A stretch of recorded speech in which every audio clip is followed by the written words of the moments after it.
رسول اللہ صلی اللہ علیہ وآلہ وسلم نے فرمایا کہ جو شخص حدث کرے اس کی نماز قبول نہیں ہوتی جب تک کہ وہ دوبارہ وضو نہ کر لے۔ حضر موت کے ایک شخص نے حضرت ابو ہریرہ رضی اللہ تعالیٰ عنہ سے پوچھا کہ حدث ہونا کیا ہے؟ آپ نے فرمایا کہ پخانہ کے مقام سے نکلنے والی آواز والی یا بے آواز والی ہوا۔ رسول اللہ صلی اللہ علیہ وآلہ وسلم نے فرمایا کہ میری امت کے لوگ وضو کے نشانات کی وجہ سے قیامت کے دن سفید پیشانی اور سفید ہاتھ پاؤں والوں کی شکل میں بلائے جائیں گے۔ تو تم میں سے جو کوئی اپنی چمک بڑھانا چاہتا ہے تو وہ بڑھا لے، یعنی وضو اچھی طرح کرے اور باوضو رہے۔ رسول کریم صلی اللہ علیہ وآلہ وسلم سے شکایت کی گئی کہ ایک شخص ہے جسے یہ خیال ہوتا ہے کہ نماز میں کوئی چیز یعنی ہوا نکلتی ہوئی معلوم ہوئی ہے۔ آپ صلی اللہ علیہ وآلہ وسلم نے فرمایا کہ نماز سے نہ پھرے یا نہ مڑے جب تک آواز نہ سنے یا بو نہ پائے۔ نبی کریم صلی اللہ علیہ وآلہ وسلم سوئے یہاں تک کہ آپ خراٹے لینے لگے، پھر آپ نے نماز پڑھی، اور کبھی راوی نے یوں کہا کہ آپ صلی اللہ علیہ وآلہ وسلم لیٹ گئے پھر خراٹے لینے لگے، پھر آپ صلی اللہ علیہ وآلہ وسلم کھڑے ہوئے، اس کے بعد نماز پڑھی۔ ابن عباس رضی اللہ تعالیٰ عنہ کہتے تھے کہ ایک مرتبہ میں نے اپنی خالہ ام المومنین حضرت میمونہ کے گھر رات گزاری تو میں نے دیکھا کہ رسول اللہ صلی اللہ علیہ وآلہ وسلم رات کو اٹھے۔ جب تھوڑی رات باقی رہ گئی تو آپ صلی اللہ علیہ وآلہ وسلم نے اٹھ کر ایک لٹکے ہوئے مشکیزے سے ہلکا سا وضو کیا۔ عمر اس کا ہلکا پن اور معمولی ہونا بیان کرتے تھے، اور آپ صلی اللہ علیہ وآلہ وسلم کھڑے ہو کر نماز پڑھنے لگے تو میں نے بھی اسی طرح وضو کیا جس طرح آپ صلی اللہ علیہ وآلہ وسلم نے کیا تھا۔ پھر آ کر آپ صلی اللہ علیہ وآلہ وسلم کے بائیں طرف کھڑا ہو گیا، اور کبھی سفیان نے ان یسارہ کی بجائے ان شمالہ کا لفظ کہا، مطلب دونوں کا ایک ہی ہے۔ پھر آپ صلی اللہ علیہ وآلہ وسلم نے مجھے پھیر لیا اور اپنی داہنی جانب کر لیا، پھر نماز پڑھی جس قدر اللہ کو منظور تھا۔ پھر آپ صلی اللہ علیہ وآلہ وسلم لیٹ گئے اور سو گئے حتیٰ کہ خراٹوں کی آواز آنے لگی۔ پھر آپ صلی اللہ علیہ وآلہ وسلم کی خدمت میں مؤذن حاضر ہوا اور اس نے آپ صلی اللہ علیہ وآلہ وسلم کو نماز کی اطلاع دی۔ آپ صلی اللہ علیہ وآلہ وسلم اس کے ساتھ نماز کے لیے تشریف لے گئے۔ پھر آپ صلی اللہ علیہ وآلہ وسلم نے نماز پڑھی اور وضو نہیں کیا۔ سفیان کہتے ہیں کہ ہم نے عمر سے کہا، کچھ لوگ کہتے ہیں کہ رسول اللہ صلی اللہ علیہ وآلہ وسلم کی آنکھیں سوتی تھیں، دل نہیں سوتا تھا۔ عمر نے کہا، میں نے عبید بن عمیر سے سنا، وہ کہتے تھے کہ انبیاء علیہم السلام کے خواب بھی وحی ہوتے ہیں۔ پھر قرآن کی یہ آیت پڑھی، میں خواب میں دیکھتا ہوں کہ میں تجھے ذبح کر رہا ہوں۔ رسول اللہ صلی اللہ علیہ وآلہ وسلم میدان عرفات سے واپس ہوئے۔ جب گاٹی میں پہنچے تو آپ صلی اللہ علیہ وآلہ وسلم اتر گئے۔ آپ صلی اللہ علیہ وآلہ وسلم نے پہلے پیشاب کیا، پھر وضو کیا، اور خوب اچھی طرح نہیں کیا۔ تب میں نے کہا، یا رسول اللہ صلی اللہ علیہ وآلہ وسلم، نماز کا وقت آ گیا۔ آپ صلی اللہ علیہ وآلہ وسلم نے فرمایا، نماز تمہارے آگے ہے، یعنی مزدلفہ چل کر پڑھیں گے۔ جب مزدلفہ میں پہنچے تو آپ صلی اللہ علیہ وآلہ وسلم نے خوب اچھی طرح وضو کیا، پھر جماعت کھڑی کی گئی۔ آپ صلی اللہ علیہ وآلہ وسلم نے مغرب کی نماز پڑھی، پھر ہر شخص نے اپنے اونٹ کو اپنی جگہ بٹھایا، پھر عشاء کی جماعت کھڑی کی گئی اور آپ صلی اللہ علیہ وآلہ وسلم نے نماز پڑھی، اور ان دونوں نمازوں کے درمیان کوئی نماز نہیں پڑھی۔ ابن عباس رضی اللہ تعالیٰ عنہ نے وضو کیا تو اپنا چہرہ دھویا، اس طرح کہ پہلے پانی کے ایک چلو سے کلی کی اور ناک میں پانی دیا، پھر پانی کا ایک اور چلو لیا، پھر اس کو اس طرح کیا، یعنی دوسرے ہاتھ کو ملایا، پھر اس سے اپنا چہرہ دھویا، پھر پانی کا دوسرا چلو لیا اور اس سے اپنا داہنا ہاتھ دھویا، پھر پانی کا ایک اور چلو لے کر اس سے اپنا بایاں ہاتھ دھویا، اس کے بعد اپنے سر کا مسح کیا، پھر پانی کا چلو لے کر داہنے پاؤں پر ڈالا اور اسے دھویا، پھر دوسرے چلو سے اپنا پاؤں دھویا، یعنی بایاں پاؤں۔ اس کے بعد کہا کہ میں نے رسول اللہ صلی اللہ علیہ وآلہ وسلم کو اسی طرح وضو کرتے ہوئے دیکھا ہے۔ نبی کریم صلی اللہ علیہ وآلہ وسلم نے فرمایا، جب تم میں سے کوئی اپنی بیوی سے جمع کرے تو کہے، اللہ کے نام کے ساتھ شروع کرتا ہوں، اے اللہ ہمیں شیطان سے بچا اور شیطان کو اس چیز سے دور رکھ جو تو اس جمع کے نتیجہ میں ہمیں عطا فرمائے۔ یہ دعا پڑھنے کے بعد جمع کرنے سے میاں بیوی کو جو اولاد ملے گی اسے شیطان نقصان نہیں پہنچا سکتا۔ رسول کریم صلی اللہ علیہ وآلہ وسلم جب قضائے حاجت کے لیے بیت الخلاء میں داخل ہوتے تو یہ دعا پڑھتے، اے اللہ میں ناپاک جنوں اور ناپاک جنیوں سے تیری پناہ مانگتا ہوں۔ ابن عباس رضی اللہ تعالیٰ عنہ سے روایت ہے کہ نبی کریم صلی اللہ علیہ وآلہ وسلم بیت الخلاء میں تشریف لے گئے۔ میں نے بیت الخلاء کے قریب آپ صلی اللہ علیہ وآلہ وسلم کے لیے وضو کا پانی رکھ دیا۔ باہر نکل کر آپ صلی اللہ علیہ وآلہ وسلم نے پوچھا، یہ کس نے رکھا؟ جب آپ صلی اللہ علیہ وآلہ وسلم کو بتلایا گیا تو آپ صلی اللہ علیہ وآلہ وسلم نے میرے لیے دعا کی اور فرمایا، اے اللہ اس کو دین کی سمجھ عطا فرمائیو۔ رسول اللہ صلی اللہ علیہ وآلہ وسلم نے فرمایا کہ جب تم میں سے کوئی بیت الخلاء میں جائے تو قبلہ کی طرف منہ کرے نہ اس کی طرف پشت کرے، بلکہ مشرق کی طرف منہ کر لو یا مغرب کی طرف۔ لوگ کہتے تھے کہ جب قضائے حاجت کے لیے بیٹھو تو نہ قبلہ کی طرف منہ کرو نہ بیت المقدس کی طرف۔ یہ سن کر عبداللہ بن عمر رضی اللہ تعالیٰ عنہ نے فرمایا کہ ایک دن میں اپنے گھر کی چھت پر چڑھا تو میں نے حضرت صلی اللہ علیہ وآلہ وسلم کو دیکھا کہ آپ صلی اللہ علیہ وآلہ وسلم بیت المقدس کی طرف منہ کر کے 2 اینٹوں پر قضائے حاجت کے لیے بیٹھے ہیں۔ پھر عبداللہ بن عمر رضی اللہ تعالیٰ عنہ نے واضح سے کہا کہ شاید تم ان لوگوں میں سے ہو جو اپنے چوتڑوں کے بل نماز پڑھتے ہیں۔ تب میں نے کہا، خدا کی قسم میں نہیں جانتا کہ آپ کا مطلب کیا ہے۔ امام مالک رحمۃ اللہ علیہ نے کہا کہ عبداللہ بن عمر رضی اللہ تعالیٰ عنہ نے اس سے وہ شخص مراد لیا جو نماز میں زمین سے اونچا نہ رہے، سجدے میں زمین سے چمٹ جائے۔ رسول اللہ صلی اللہ علیہ وآلہ وسلم کی بیویاں رات میں مناسہ کی طرف قضائے حاجت کے لیے جاتیں اور مناسہ ایک کھلا میدان ہے، تو حضرت عمر رضی اللہ تعالیٰ عنہ رسول اللہ صلی اللہ علیہ وآلہ وسلم سے کہا کرتے تھے کہ اپنی بیویوں کو پردہ کرائیے، مگر رسول اللہ صلی اللہ علیہ وآلہ وسلم نے اس پر عمل نہیں کیا۔ ایک روز رات کو عشاء کے وقت حضرت سودا بنت زمعہ رسول اللہ صلی اللہ علیہ وآلہ وسلم کی اہلیہ جو دراز قد عورت تھیں باہر گئیں۔ حضرت عمر رضی اللہ تعالیٰ عنہ نے انہیں آواز دی اور کہا، ہم نے تمہیں پہچان لیا، اور ان کی خواہش یہ تھی کہ پردہ کا حکم نازل ہو جائے، چنانچہ اس کے بعد اللہ نے پردہ کا حکم نازل فرما دیا۔ آپ صلی اللہ علیہ وآلہ وسلم نے اپنی بیویوں سے فرمایا کہ تمہیں قضائے حاجت کے لیے باہر نکلنے کی اجازت ہے۔ ہشام کہتے ہیں کہ حاجت سے مراد پخانے کے لیے باہر جانا ہے۔ عبداللہ بن عمر رضی اللہ تعالیٰ عنہ فرماتے ہیں، ایک دن میں اپنی بہن اور رسول اللہ صلی اللہ علیہ وآلہ وسلم کی اہلیہ محترمہ حفصہ رضی اللہ تعالیٰ عنہا کے مکان کی چھت پر اپنی کسی ضرورت سے چڑھا تو مجھے رسول اللہ صلی اللہ علیہ وآلہ وسلم قضائے حاجت کرتے وقت قبلہ کی طرف پشت اور شام کی طرف منہ کیے ہوئے نظر آئے۔ عبداللہ بن عمر رضی اللہ تعالیٰ عنہ فرماتے ہیں، ایک دن میں اپنے گھر کی چھت پر چڑھا تو مجھے رسول اللہ صلی اللہ علیہ وآلہ وسلم 2 اینٹوں پر قضائے حاجت کے وقت بیت المقدس کی طرف منہ کیے ہوئے نظر آئے۔ انس بن مالک رضی اللہ تعالیٰ عنہ فرماتے ہیں، جب رسول اللہ صلی اللہ علیہ وآلہ وسلم رفع حاجت کے لیے نکلتے تو میں اور ایک لڑکا اپنے ساتھ پانی کا برتن لے آتے تھے، مطلب یہ کہ اس پانی سے رسول اللہ صلی اللہ علیہ وآلہ وسلم طہارت کیا کرتے تھے۔ انس بن مالک رضی اللہ تعالیٰ عنہ فرماتے ہیں، جب نبی کریم صلی اللہ علیہ وآلہ وسلم قضائے حاجت کے لیے نکلتے، میں اور ایک لڑکا دونوں آپ صلی اللہ علیہ وآلہ وسلم کے پیچھے جاتے تھے اور ہمارے ساتھ پانی کا ایک برتن ہوتا تھا۔ انس بن مالک رضی اللہ تعالیٰ عنہ فرماتے ہیں، رسول اللہ صلی اللہ علیہ وآلہ وسلم بیت الخلاء میں جاتے تو میں اور ایک لڑکا پانی کا برتن اور نیزہ لے کر چلتے تھے، پانی سے آپ صلی اللہ علیہ وآلہ وسلم طہارت کرتے تھے۔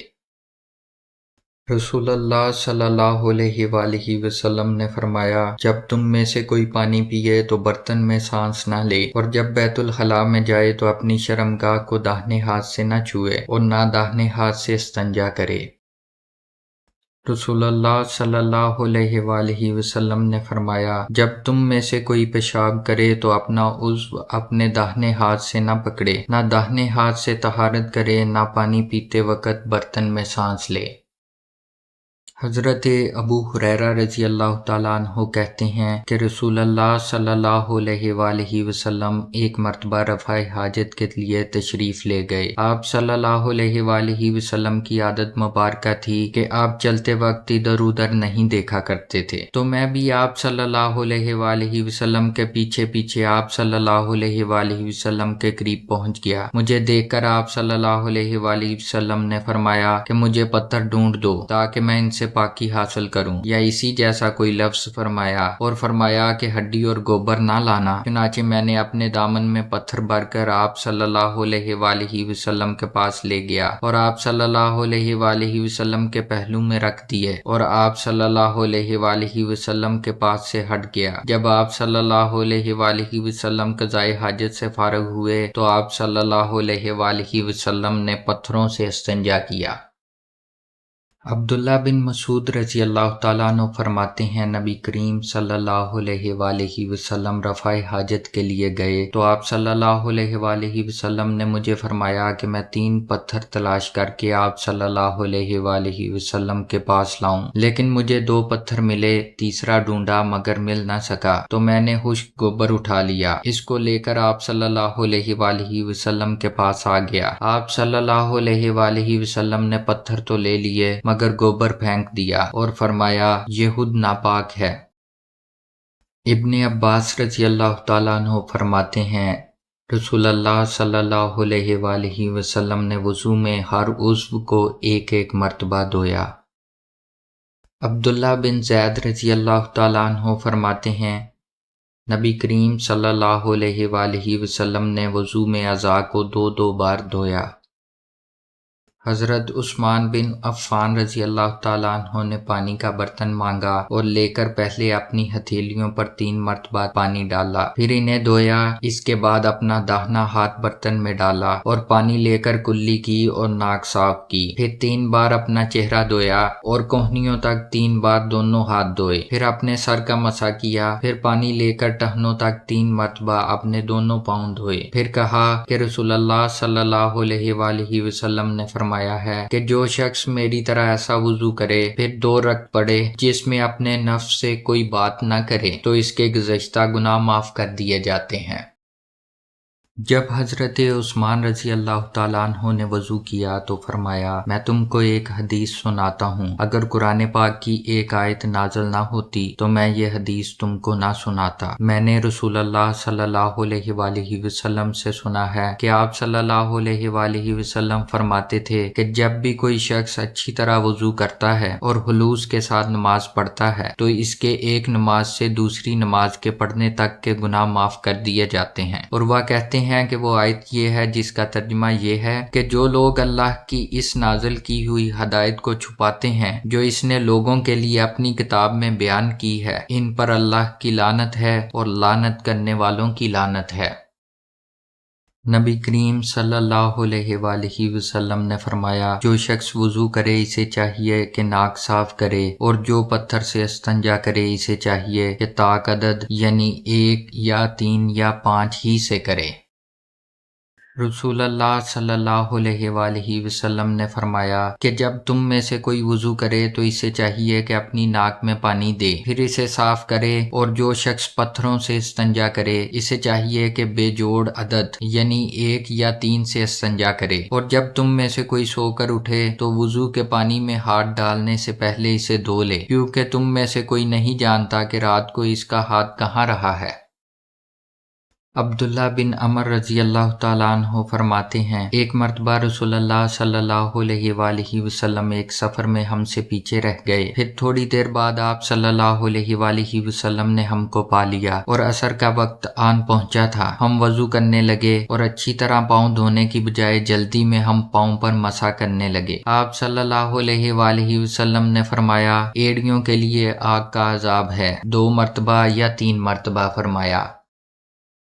حضرت عثمان رضی اللہ تعالیٰ عنہ نے وضو کا پانی منگوایا اور اپنے دونوں ہاتھوں پر برتن سے پانی لے کر ڈالا، پھر دونوں ہاتھوں کو 3 دفعہ دھویا، پھر اپنا داہنا ہاتھ وضو کے پانی میں ڈالا، پھر کلی کی، پھر ناک میں پانی دیا، پھر ناک صاف کی، پھر 3 دفعہ اپنا منہ دھویا اور کوہنیوں تک 3 دفعہ ہاتھ دھوئے، پھر اپنے سر کا مسح کیا، پھر ہر ایک پاؤں 3 دفعہ دھویا، پھر فرمایا، میں نے رسول اللہ صلی اللہ علیہ وآلہ وسلم کو دیکھا کہ آپ صلی اللہ علیہ وآلہ وسلم میرے اس وضو جیسا وضو فرمایا کرتے تھے، اور آپ صلی اللہ علیہ وآلہ وسلم نے فرمایا کہ جو شخص میرے اس وضو جیسا وضو کرے اور حضور قلب سے 2 رکعت پڑھے جس میں اپنے دل سے باتیں نہ کرے تو اللہ تعالیٰ اس کے پچھلے گناہ معاف کر دیتا ہے۔ ابو ہریرہ رضی اللہ تعالیٰ عنہ لوگوں کے پاس سے گزرے اور لوگ لوٹے سے وضو کر رہے تھے۔ آپ رضی اللہ تعالیٰ عنہ نے کہا، اچھی طرح وضو کرو، کیونکہ ابو القاسم صلی اللہ علیہ وآلہ وسلم نے فرمایا، خشک ایڑیوں کے لیے آگ کا عذاب ہے۔ عبید بن جریج رضی اللہ تعالیٰ عنہ سے روایت ہے کہ انہوں نے عبداللہ بن عمر رضی اللہ تعالیٰ عنہ سے کہا، اے ابو عبد الرحمن، میں نے تمہیں 4 ایسے کام کرتے ہوئے دیکھا ہے جنہیں تمہارے ساتھیوں کو کرتے ہوئے نہیں دیکھا۔ وہ کہنے لگے، اے ابن جریج، وہ کیا ہیں؟ ابن جریج نے کہا کہ میں نے طواف کے وقت آپ کو دیکھا کہ 2 یمانی رکنوں کے سوا کسی اور رکن کو آپ نہیں چھوتے ہو۔ دوسرا، میں نے آپ کو بستی جوتے پہنے ہوئے دیکھا، اور تیسرا، میں نے دیکھا کہ آپ زرد رنگ استعمال کرتے ہو، اور چوتھی بات میں نے یہ دیکھی کہ جب آپ مکہ میں تھے لوگ ذی الحج کا چاند دیکھ کر لبیک پکارنے لگتے ہیں اور حج کا احرام باندھ لیتے ہیں، اور آپ 8ویں تاریخ تک احرام نہیں باندھتے۔ حضرت عبداللہ بن عمر رضی اللہ تعالیٰ عنہ نے جواب دیا کہ دوسرے ارکان کو تو میں یوں نہیں چھوتا کہ میں نے رسول اللہ صلی اللہ علیہ وآلہ وسلم کو یمانی رکنوں کے علاوہ کسی اور رکن کو چھوتے ہوئے نہیں دیکھا، اور رہے بستی جوتے تو میں نے رسول اللہ صلی اللہ علیہ وآلہ وسلم کو ایسے جوتے پہنے ہوئے دیکھا کہ جن کے چمڑے پر بال نہیں تھے، اور آپ انہی کو پہنے وضو فرمایا کرتے تھے، تو میں بھی انہی کو پہننا پسند کرتا ہوں۔ اور زرد رنگ کی بات یہ ہے کہ میں نے رسول اللہ صلی اللہ علیہ وآلہ وسلم کو زرد رنگ رنگتے ہوئے دیکھا ہے، تو میں بھی اسی رنگ سے رنگنا پسند کرتا ہوں۔ اور احرام باندھنے کا معاملہ یہ ہے کہ میں نے رسول اللہ صلی اللہ علیہ وآلہ وسلم کو اس وقت تک احرام باندھتے ہوئے نہیں دیکھا جب تک آپ کی اونٹنی آپ صلی اللہ علیہ وآلہ وسلم کو لے کر نہ چل پڑتی۔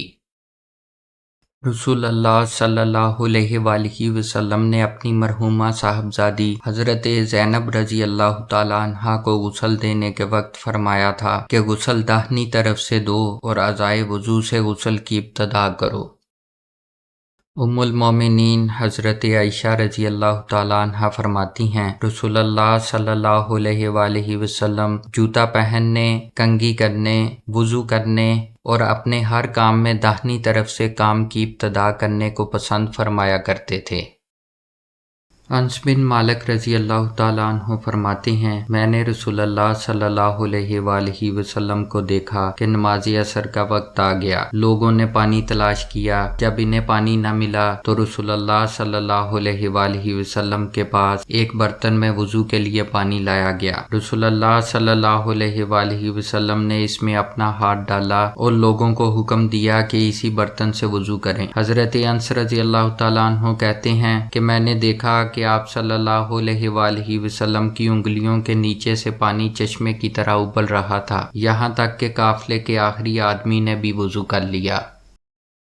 ابن سیرین کہتے ہیں کہ میں نے عبیدہ سے کہا کہ ہمارے پاس نبی پاک صلی اللہ علیہ وآلہ وسلم کے کچھ بال مبارک ہیں جو ہمیں انس رضی اللہ تعالیٰ عنہ سے یا انس رضی اللہ تعالیٰ عنہ کے گھر والوں کی طرف سے ملے ہیں۔ یہ سن کر عبیدہ نے کہا کہ اگر میرے پاس ان بالوں میں سے ایک بال بھی ہو تو وہ میرے لیے ساری دنیا اور اس کی ہر چیز سے زیادہ عزیز ہے۔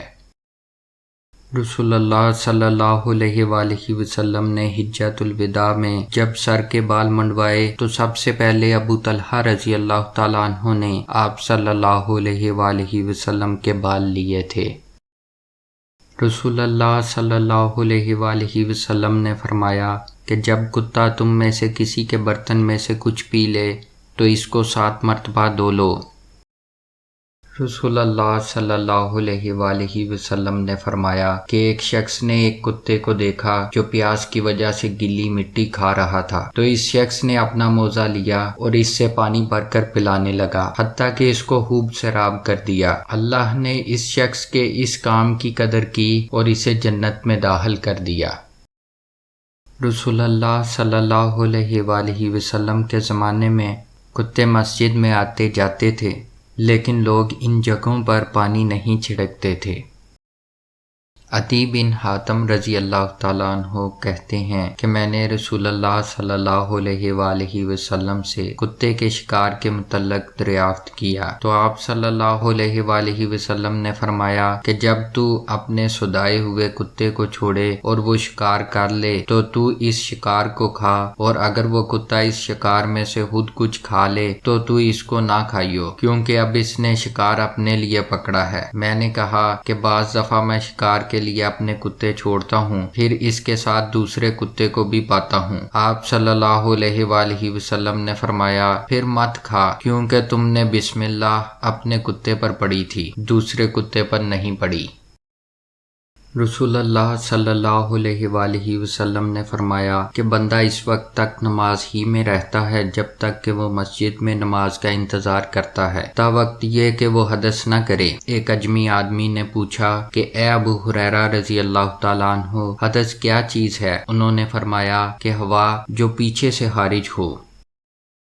رسول اللہ صلی اللہ علیہ وآلہ وسلم نے فرمایا کہ نمازی نماز سے اس وقت تک نہ پھرے جب تک ریح کی آواز نہ سن لے یا اس کی بو کو نہ پالے۔ حضرت علی رضی اللہ تعالیٰ عنہ فرماتے ہیں کہ میں ایسا آدمی تھا جس کو سیلان مزی کی شکایت تھی، مگر رسول اللہ صلی اللہ علیہ وآلہ وسلم سے دریافت کرتے ہوئے مجھے شرم آئی تو میں نے ابن اسود سے کہا۔ انہوں نے آپ صلی اللہ علیہ وآلہ وسلم سے پوچھا۔ آپ صلی اللہ علیہ وآلہ وسلم نے فرمایا کہ اس میں وضو کرنا فرض ہے۔ زید بن خالد نے حضرت عثمان بن عفان رضی اللہ تعالیٰ عنہ سے پوچھا، اگر کوئی شخص صحبت کرے اور منی نہ نکلے، فرمایا کہ وضو کرو جس طرح نماز کے لیے وضو کرتا ہے اور اپنے عضو کو دھو لے۔ حضرت عثمان رضی اللہ تعالیٰ عنہ کہتے ہیں کہ یہ میں نے رسول اللہ صلی اللہ علیہ وآلہ وسلم سے سنا ہے۔ زید بن خالد کہتے ہیں کہ پھر میں نے اس کے بارے میں حضرت علی رضی اللہ تعالیٰ عنہ، زبیر رضی اللہ تعالیٰ عنہ، طلحہ رضی اللہ تعالیٰ عنہ اور ابی بن کعب رضی اللہ تعالیٰ عنہ سے دریافت کیا، سب نے اس شخص کے بارے میں یہی حکم دیا۔ رسول اللہ صلی اللہ علیہ وآلہ وسلم نے ایک انصاری کو بلایا، وہ آئے تو ان کے سر سے پانی ٹپک رہا تھا۔ رسول کریم صلی اللہ علیہ وآلہ وسلم نے فرمایا شاید ہم نے تمہیں جلدی میں ڈال دیا۔ انہوں نے کہا جی ہاں۔ تب رسول اللہ صلی اللہ علیہ وآلہ وسلم نے فرمایا کہ جب کوئی جلدی کا کام آ پڑے یا تمہیں انزال نہ ہو تو تم پر وضو ہے، غسل ضروری نہیں۔ رسول کریم صلی اللہ علیہ وآلہ وسلم جب عرفہ سے لوٹے تو پہاڑ کی گھاٹی کی جانب مڑ گئے اور رفع حاجت کی۔ اسامہ کہتے ہیں کہ پھر آپ صلی اللہ علیہ وآلہ وسلم نے وضو کیا اور میں آپ صلی اللہ علیہ وآلہ وسلم کے اعضاء پر پانی ڈالنے لگا اور آپ صلی اللہ علیہ وآلہ وسلم وضو فرماتے رہے۔ میں نے کہا یا رسول اللہ صلی اللہ علیہ وآلہ وسلم، آپ اب نماز پڑھیں گے؟ آپ صلی اللہ علیہ وآلہ وسلم نے فرمایا نماز کا مقام تمہارے سامنے یعنی مزدلفہ میں ہے، وہاں نماز پڑھی جائے گی۔ مغیرہ بن شعبہ رضی اللہ تعالیٰ عنہ ایک سفر میں رسول کریم صلی اللہ علیہ وآلہ وسلم کے ساتھ تھے۔ وہاں آپ صلی اللہ علیہ وآلہ وسلم رفع حاجت کے لیے تشریف لے گئے۔ جب آپ صلی اللہ علیہ وآلہ وسلم واپس آئے، آپ صلی اللہ علیہ وآلہ وسلم نے وضو شروع کیا تو مغیرہ بن شعبہ آپ صلی اللہ علیہ وآلہ وسلم کے اعضائے وضو پر پانی ڈالنے لگے۔ آپ صلی اللہ علیہ وآلہ وسلم وضو کر رہے تھے۔ آپ صلی اللہ علیہ وآلہ وسلم وسلم نے اپنے منہ اور ہاتھوں کو دھویا، سر کا مسح کیا اور موزوں پر مسح کیا۔ عبداللہ بن عباس رضی اللہ تعالیٰ عنہ نے ایک رات رسول کریم صلی اللہ علیہ وآلہ وسلم کی زوجہ مطہرہ اور اپنی خالہ حضرت میمونہ رضی اللہ تعالیٰ عنہ کے گھر میں گزاری۔ وہ فرماتے ہیں کہ میں تکیہ کے عرض یعنی گوشہ کی طرف لیٹ گیا اور رسول کریم صلی اللہ علیہ وآلہ وسلم اور آپ صلی اللہ علیہ وآلہ وسلم کی اہلیہ نے معمول کے مطابق تکیہ کی لمبائی پر سر رکھ کر آرام فرمایا۔ رسول اللہ صلی اللہ علیہ وآلہ وسلم سوتے رہے اور جب آدھی رات ہو گئی یا اس سے کچھ پہلے یا اس کے کچھ بعد آپ صلی اللہ علیہ وآلہ وسلم بیدار ہوئے اور اپنے ہاتھوں سے اپنی نیند کو دور کرنے کے لیے آنکھیں ملنے لگے۔ پھر آپ صلی اللہ علیہ وآلہ وسلم نے سورہ آل عمران کی آخری 10 آیتیں پڑھیں۔ پھر ایک مشکیزہ کے پاس جو چھت میں لٹکا ہوا تھا آپ صلی اللہ علیہ وآلہ وسلم کھڑے ہو گئے اور اس سے وضو کیا خوب اچھی طرح، پھر کھڑے ہو کر نماز پڑھنے لگے۔ ابن عباس رضی اللہ تعالیٰ عنہ کہتے ہیں میں نے بھی کھڑے ہو کر اسی طرح کیا جس طرح آپ صلی اللہ علیہ وآلہ وسلم نے وضو کیا تھا۔ پھر جا کر میں بھی آپ صلی اللہ علیہ وآلہ وسلم کے پہلوے مبارک میں کھڑا ہو گیا۔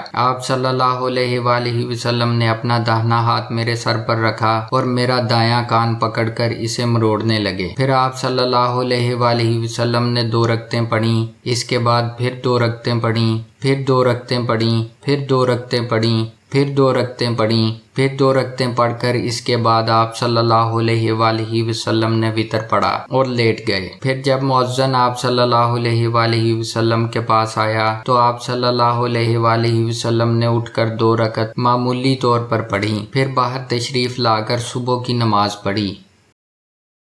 اسماء بنت ابی بکر رضی اللہ تعالیٰ عنہ کہتی ہیں میں رسول اللہ صلی اللہ علیہ وآلہ وسلم کی زوجہ محترمہ عائشہ رضی اللہ تعالیٰ عنہ کے پاس ایسے وقت آئی جب کہ سورج کو گہن لگ رہا تھا اور لوگ کھڑے ہو کر نماز پڑھ رہے تھے۔ کیا دیکھتی ہوں وہ بھی کھڑے ہو کر نماز پڑھ رہی ہیں۔ میں نے کہا کہ لوگوں کو کیا ہو گیا ہے، تو انہوں نے اپنے ہاتھ سے آسمان کی طرف اشارہ کر کے کہا سبحان اللہ۔ میں نے کہا کیا یہ کوئی خاص نشانی ہے، تو انہوں نے اشارے سے کہا کہ ہاں، تو میں بھی آپ کے ساتھ نماز کے لیے کھڑی ہو گئی۔ آپ صلی اللہ علیہ وآلہ وسلم نے اتنا قیام فرمایا کہ مجھ پر غشی طاری ہونے لگی اور میں اپنے سر پر پانی ڈالنے لگی۔ جب رسول اللہ صلی اللہ علیہ وآلہ وسلم نماز سے فارغ ہوئے تو آپ صلی اللہ علیہ وآلہ وسلم نے اللہ کی حمد و ثنا بیان کی اور فرمایا آج کوئی چیز ایسی نہیں رہی جس کو میں نے اپنی اسی جگہ نہ دیکھ لیا ہو، حتیٰ کہ جنت اور دوزخ کو بھی دیکھ لیا، اور مجھ پر یہ وحی کی گئی ہے کہ تم لوگوں کو قبروں میں آزمایا جائے گا، دجال جیسی آزمائش یا اس کے قریب قریب۔ راوی کا بیان ہے کہ میں نہیں جانتی کہ اسماء نے کون سا لفظ کہا۔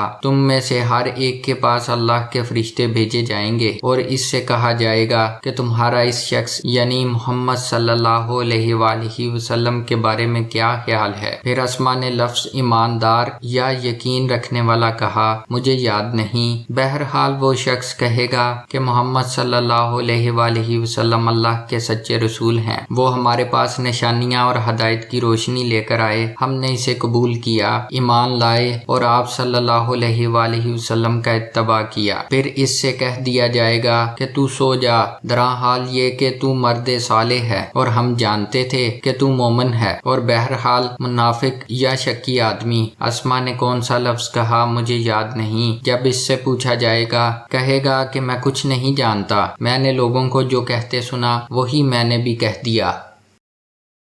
ایک شخص نے جو عمر بن یحییٰ کے دادا ہیں عبداللہ بن زید رضی اللہ تعالیٰ عنہ سے پوچھا کہ کیا آپ مجھے دکھا سکتے ہیں کہ رسول اللہ صلی اللہ علیہ وآلہ وسلم نے کس طرح وضو کیا؟ عبداللہ بن زید رضی اللہ تعالیٰ عنہ نے کہا کہ ہاں۔ پھر انہوں نے پانی کا برتن منگوایا، پہلے پانی اپنے ہاتھوں پر ڈالا اور 2 مرتبہ ہاتھ دھوئے، پھر 3 مرتبہ کلی کی، 3 بار ناک صاف کی، پھر 3 دفعہ اپنا چہرہ دھویا، پھر کوہنیوں تک اپنے دونوں ہاتھ 2 مرتبہ دھوئے، پھر اپنے دونوں ہاتھوں سے اپنے سر کا مسح کیا، اس طور پر اپنے ہاتھ اپنے آگے لائے پھر پیچھے لے گئے، مسح سر کے ابتدائی حصے سے شروع کیا، پھر دونوں ہاتھ گدی تک لے جا کر وہیں واپس لائے جہاں سے مسح شروع کیا تھا، پھر اپنے پیر دھوئے۔ عمر بن ابی حسن نے عبداللہ بن زید رضی اللہ تعالیٰ عنہ سے رسول اللہ صلی اللہ علیہ وآلہ وسلم کے وضو کے بارے میں پوچھا تو انہوں نے پانی کا تشت منگوایا اور ان پوچھنے والوں کے لیے رسول اللہ صلی اللہ علیہ وآلہ وسلم کا سا وضو کیا۔ پہلے تشت سے اپنے ہاتھوں پر پانی گرایا، پھر 3 بار ہاتھ دھوئے، پھر اپنا ہاتھ تشت میں ڈالا اور پانی لیا، پھر کلی کی، ناک میں پانی ڈالا، ناک صاف کی 3 چلوؤں سے، پھر اپنا ہاتھ تشت میں ڈالا اور 3 مرتبہ منہ دھویا، پھر اپنے دونوں ہاتھ کہنیوں تک 2 بار دھوئے، پھر اپنا ہاتھ تشت میں ڈالا اور سر کا مسح کیا، پہلے آگے لائے پھر پیچھے لے گئے 1 بار، پھر ٹخنوں تک اپنے دونوں پاؤں دھوئے۔ ابو جحیفہ رضی اللہ تعالیٰ عنہ کہتے ہیں ایک دن نبی کریم صلی اللہ علیہ وآلہ وسلم ہمارے پاس دوپہر کے وقت تشریف لائے تو آپ صلی اللہ علیہ وآلہ وسلم کے لیے وضو کا پانی حاضر کیا گیا، جس سے آپ صلی اللہ علیہ وآلہ وسلم نے وضو فرمایا۔ لوگ آپ صلی اللہ علیہ وآلہ وسلم کے وضو کا بچا ہوا پانی لے کر اسے اپنے بدن پر پھیرنے لگے۔ آپ صلی اللہ علیہ وآلہ وسلم نے ظہر کی 2 رکعتیں ادا کیں اور عصر کی بھی 2 رکھتے اور آپ صلی اللہ علیہ وآلہ وسلم کے سامنے آڑ کے لیے ایک نیزہ تھا۔ ابو موسیٰ کہتے ہیں نبی اکرم صلی اللہ علیہ وآلہ وسلم نے ایک پیالہ منگوایا جس میں پانی تھا، اس سے آپ صلی اللہ علیہ وآلہ وسلم نے اپنے ہاتھ دھوئے اور اسی پیالہ میں منہ دھویا اور اس میں کلی فرمائی، پھر فرمایا تو تم لوگ اس کو پی لو اور اپنے چہروں اور سینوں پر ڈال لو۔ محمود بن ربیع وہی ہیں کہ جب وہ چھوٹے تھے تو رسول کریم صلی اللہ علیہ وآلہ وسلم نے انہی کے کنویں کے پانی سے ان کے منہ میں کلی ڈالی تھی، اور عروہ نے اسی حدیث کو مسعور وغیرہ سے بھی روایت کیا ہے، اور ہر ایک راوی ان دونوں میں سے ایک دوسرے کی تصدیق کرتے ہیں کہ جب رسول کریم صلی اللہ علیہ وآلہ وسلم وضو فرماتے تو آپ صلی اللہ علیہ وآلہ وسلم کے بچے ہوئے وضو کے پانی پر صحابہ رضوان اللہ اجمعین جگڑنے کے قریب ہو جاتے تھے۔ صائب بن یزید رضی اللہ تعالیٰ عنہ کہتے ہیں کہ مجھے میری خالہ نبی کریم صلی اللہ علیہ وآلہ وسلم کی خدمت اقدس میں لے گئیں اور عرض کیا کہ یا رسول اللہ صلی اللہ علیہ وآلہ وسلم، میرا یہ بانجا بیمار ہے۔ آپ صلی اللہ علیہ وآلہ وسلم نے میرے سر پر اپنا ہاتھ پھیرا اور میرے لیے برکت کی دعا فرمائی، پھر آپ صلی اللہ علیہ وآلہ وسلم نے وضو کیا اور میں نے آپ صلی اللہ علیہ وآلہ وسلم کے وضو کا بچا ہوا پانی پیا، پھر میں آپ صلی اللہ علیہ وآلہ وسلم کی کمر کے پیچھے کھڑا ہو گیا اور میں نے مہر نبوت دیکھی جو آپ کے دونوں شانوں کے درمیان ایسی تھی جیسے چھپر کاٹ کی گھنڈی۔ عبداللہ بن زید رضی اللہ تعالیٰ عنہ نے وضو کرتے وقت برتن سے پہلے اپنے دونوں ہاتھوں پر پانی ڈالا، پھر انہیں دھویا، پھر دھویا، یا یوں کہا کہ کلی کی اور ناک میں ایک چلو سے پانی ڈالا اور 3 مرتبہ اسی طرح کیا، پھر 3 مرتبہ اپنا چہرہ دھویا، پھر کہنیوں تک اپنے دونوں ہاتھ 2 بار دھوئے، پھر سر کا مسح کیا، اگلی جانب اور پچھلی جانب کا، اور ٹخنوں تک اپنے دونوں پاؤں دھوئے، پھر کہا کہ رسول اللہ صلی اللہ علیہ وآلہ وسلم کا وضو اسی طرح ہوا کرتا تھا۔ عمر بن حسن نے عبداللہ بن زید رضی اللہ تعالیٰ عنہ سے رسول کریم صلی اللہ علیہ وآلہ وسلم کے وضو کے بارے میں پوچھا تو عبداللہ بن زید رضی اللہ تعالیٰ عنہ نے پانی کا ایک تشت منگوایا، پھر ان لوگوں کے دکھانے کے لیے وضو شروع کیا۔ پہلے تشت سے اپنے ہاتھوں پر پانی گرایا، پھر انہیں 3 بار دھویا، پھر اپنا ہاتھ برتن کے اندر ڈالا، پھر کلی کی اور ناک میں پانی ڈال کر ناک صاف کی 3 چلوؤں سے 3 دفعہ، پھر اپنا ہاتھ برتن کے اندر ڈالا اور اپنے منہ کو 3 بار دھویا، پھر اپنا ہاتھ برتن کے اندر ڈالا اور دونوں ہاتھ کہنیوں تک 2 بار دھوئے، پھر سر پر مسح کیا، اس طرح کہ پہلے آگے کی طرف اپنا ہاتھ لائے، پھر پیچھے کی طرف لے گئے، پھر برتن میں اپنا ہاتھ ڈالا اور اپنے دونوں پاؤں دھوئے۔ دوسری روایت میں ہے ہم سے موسیٰ نے ان سے وہیب نے بیان کیا کہ آپ نے سر کا مسح 1 دفعہ کیا۔ رسول اللہ صلی اللہ علیہ وآلہ وسلم کے زمانے میں عورت اور مرد سب ایک ساتھ ایک ہی برتن سے وضو کیا کرتے تھے، یعنی وہ مرد اور عورتیں جو ایک دوسرے کے محرم ہوتے۔ حضرت جابر رضی اللہ تعالیٰ عنہ فرماتے ہیں رسول کریم صلی اللہ علیہ وآلہ وسلم میری مزاج پرسی کے لیے تشریف لائے۔ میں بیمار تھا، ایسا کہ مجھے ہوش تک نہیں تھا۔ آپ صلی اللہ علیہ وآلہ وسلم نے وضو کیا اور اپنے وضو کا پانی مجھ پر چھڑکا تو مجھے ہوش آ گیا۔ میں نے عرض کیا یا رسول اللہ صلی اللہ علیہ وآلہ وسلم میرا وارث کون ہوگا؟ میرا تو صرف ایک کلالہ وارث ہے۔ اس پر آیت میراث نازل ہوئی۔ انس رضی اللہ تعالیٰ عنہ فرماتے ہیں ایک مرتبہ نماز کا وقت آ گیا تو جس شخص کا مکان قریب ہی تھا وہ وضو کرنے اپنے گھر چلا گیا اور کچھ لوگ جن کے مکان دور تھے رہ گئے تو رسول کریم صلی اللہ علیہ وآلہ وسلم کے پاس پتھر کا ایک لگن لایا گیا جس میں کچھ پانی تھا اور وہ اتنا چھوٹا تھا کہ آپ صلی اللہ علیہ وآلہ وسلم اس میں اپنی ہتھیلی نہیں پھیلا سکتے تھے، مگر سب نے اس برتن کے پانی سے وضو کر لیا۔ ہم نے انس رضی اللہ تعالیٰ عنہ سے پوچھا کہ تم کتنے لوگ تھے؟ کہا 80 سے کچھ زیادہ ہی تھے۔ ابو موسیٰ رضی اللہ تعالیٰ عنہ سے روایت ہے رسول اللہ صلی اللہ علیہ وآلہ وسلم نے ایک پیالہ منگایا جس میں پانی تھا، پھر اس میں آپ صلی اللہ علیہ وآلہ وسلم نے اپنے دونوں ہاتھوں اور چہرے کو دھویا اور اسی میں کلی کی۔ عبداللہ بن زید رضی اللہ تعالیٰ عنہ کہتے ہیں کہ رسول کریم صلی اللہ علیہ وآلہ وسلم ہمارے گھر تشریف لائے۔ ہم نے آپ صلی اللہ علیہ وآلہ وسلم کے لیے تانبے کے برتن میں پانی نکالا، اس سے آپ صلی اللہ علیہ وآلہ وسلم نے وضو کیا، 3 بار چہرہ دھویا، 2 بار ہاتھ دھوئے اور سر کا مسح کیا، اس طرح کہ پہلے آگے کی طرف ہاتھ لائے پھر پیچھے کی جانب لے گئے اور پیر دھوئے۔ ام المومنین حضرت عائشہ رضی اللہ تعالیٰ عنہ فرماتی ہیں جب رسول کریم صلی اللہ علیہ وآلہ وسلم بیمار ہوئے اور آپ صلی اللہ علیہ وآلہ وسلم کی بیماری زیادہ ہو گئی تو آپ صلی اللہ علیہ وآلہ وسلم نے اپنی دوسری بیویوں سے اس بات کی اجازت لے لی کہ آپ صلی اللہ علیہ وآلہ وسلم کی تیمارداری میرے ہی گھر کی جائے۔ انہوں نے آپ صلی اللہ علیہ وآلہ وسلم کو اجازت دے دی۔ ایک روز رسول کریم صلی اللہ علیہ وآلہ وسلم 2 آدمیوں کے درمیان سہارا لے کر گھر سے نکلے۔ آپ صلی اللہ علیہ وآلہ وسلم کے پاؤں کمزوری کی وجہ سے زمین پر گھسٹتے جاتے تھے۔ حضرت عباس رضی اللہ تعالیٰ عنہ اور ایک آدمی کے درمیان آپ صلی اللہ علیہ وآلہ وسلم باہر نکلے تھے۔ عبید اللہ راوی حدیث کہتے ہیں کہ میں نے یہ حدیث عبداللہ بن عباس رضی اللہ تعالیٰ عنہ کو سنائی تو وہ بولے تم جانتے ہو دوسرا آدمی کون تھا؟ میں نے عرض کیا کہ نہیں۔ کہنے لگے وہ علی رضی اللہ تعالیٰ عنہ تھے۔ پھر حضرت عائشہ رضی اللہ تعالیٰ عنہ بیان فرماتی تھیں کہ جب نبی کریم صلی اللہ علیہ وآلہ وسلم اپنے گھر میں داخل ہوئے تو آپ صلی اللہ علیہ وآلہ وسلم کا مرض بڑھ گیا تو آپ صلی اللہ علیہ وآلہ وسلم نے فرمایا میرے اوپر ایسی 7 مشکوں کا پانی ڈالو جن کے سر بند نہ کھولے گئے ہوں تاکہ میں سکون کے بعد لوگوں کو کچھ وصیت کروں۔ چنانچہ آپ صلی اللہ علیہ وآلہ وسلم کو حضرت حفصہ رضی اللہ تعالیٰ عنہ رسول اللہ صلی اللہ علیہ وآلہ وسلم کی دوسری بیوی کے لگن میں جو تانبے کا تھا بٹھا دیا گیا اور ہم نے آپ صلی اللہ علیہ وآلہ وسلم پر ان مشکوں سے پانی بہانا شروع کیا۔ جب آپ صلی اللہ علیہ وآلہ وسلم ہم کو اشارہ فرمانے لگے کہ بس اب تم نے اپنا کام پورا کر دیا تو اس کے بعد آپ صلی اللہ علیہ وآلہ وسلم لوگوں کے پاس باہر تشریف لے گئے۔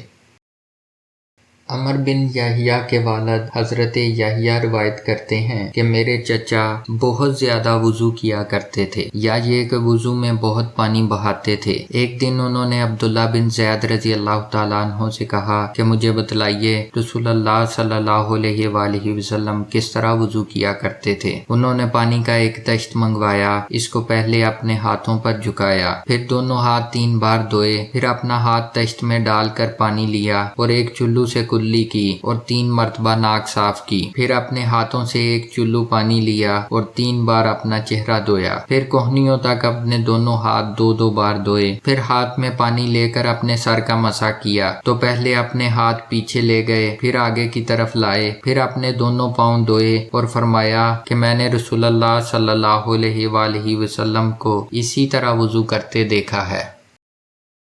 حضرت انس رضی اللہ تعالیٰ عنہ فرماتے ہیں رسول کریم صلی اللہ علیہ وآلہ وسلم نے پانی کا ایک برتن طلب فرمایا تو آپ صلی اللہ علیہ وآلہ وسلم کے لیے ایک چوڑے منہ کا پیالہ لایا گیا جس میں کچھ تھوڑا پانی تھا۔ آپ صلی اللہ علیہ وآلہ وسلم نے اپنی انگلیاں اس میں ڈال دیں۔ انس رضی اللہ تعالیٰ عنہ کہتے ہیں کہ میں پانی کی طرف دیکھنے لگا، پانی آپ صلی اللہ علیہ وآلہ وسلم کی انگلیوں کے درمیان سے پھوٹ رہا تھا۔ انس رضی اللہ تعالیٰ عنہ کہتے ہیں کہ اس ایک پیالہ پانی سے جن لوگوں نے وضو کیا وہ 70 سے 80 تک تھے۔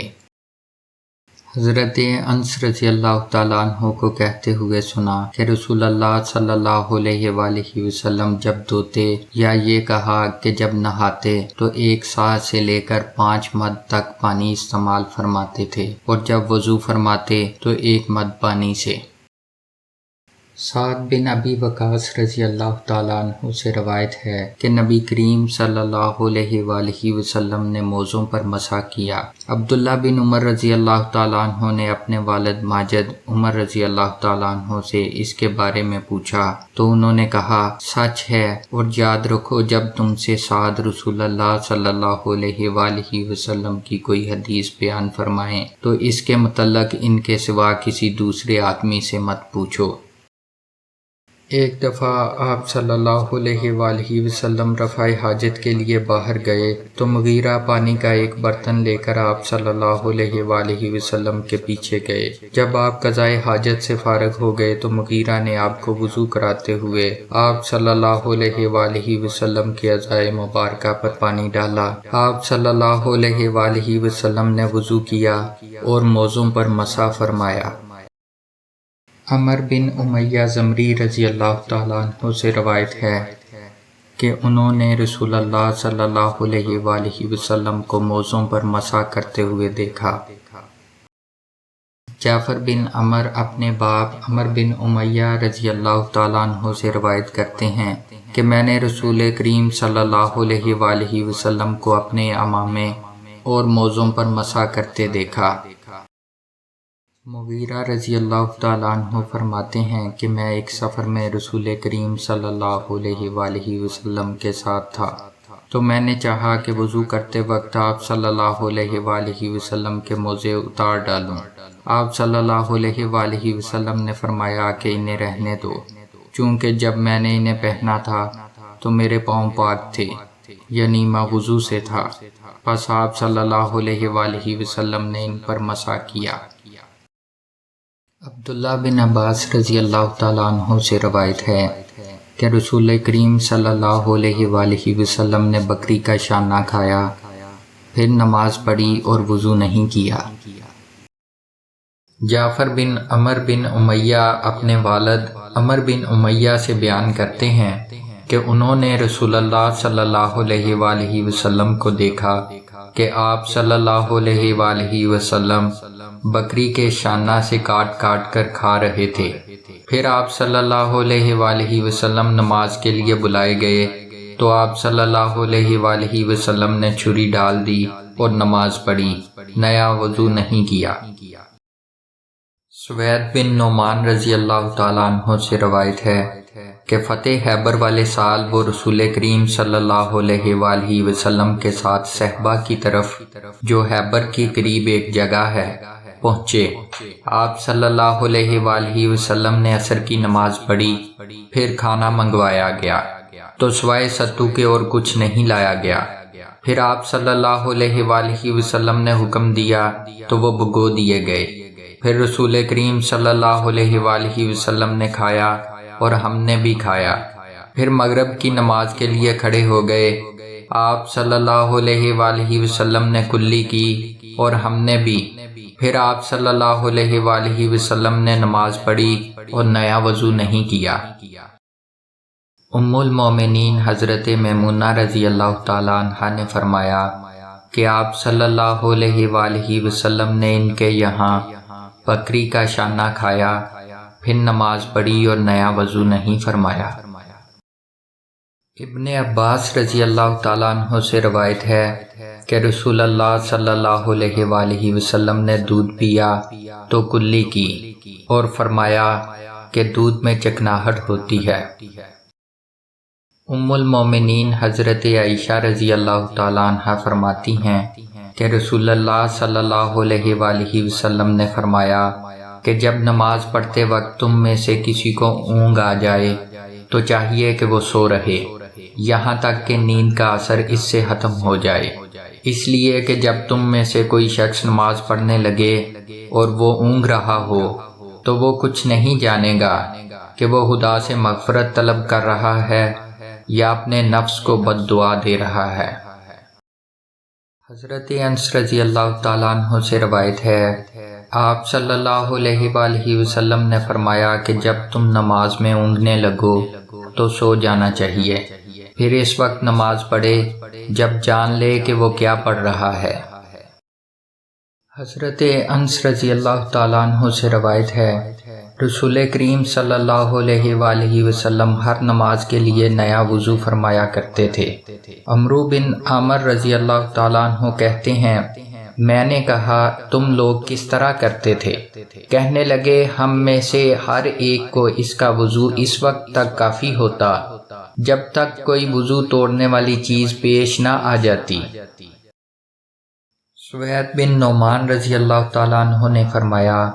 کہ ہم خیبر والے سال رسول اللہ صلی اللہ علیہ وآلہ وسلم کے ہمراہ جب صحبہ میں پہنچے تو رسول اللہ صلی اللہ علیہ وآلہ وسلم نے ہمیں عصر کی نماز پڑھائی۔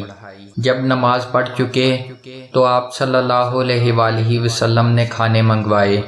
مگر کھانے میں صرف ستو ہی لایا گیا، سو ہم نے اسی کو کھایا اور پیا۔ پھر رسول اللہ صلی اللہ علیہ وآلہ وسلم مغرب کی نماز کے لیے کھڑے ہو گئے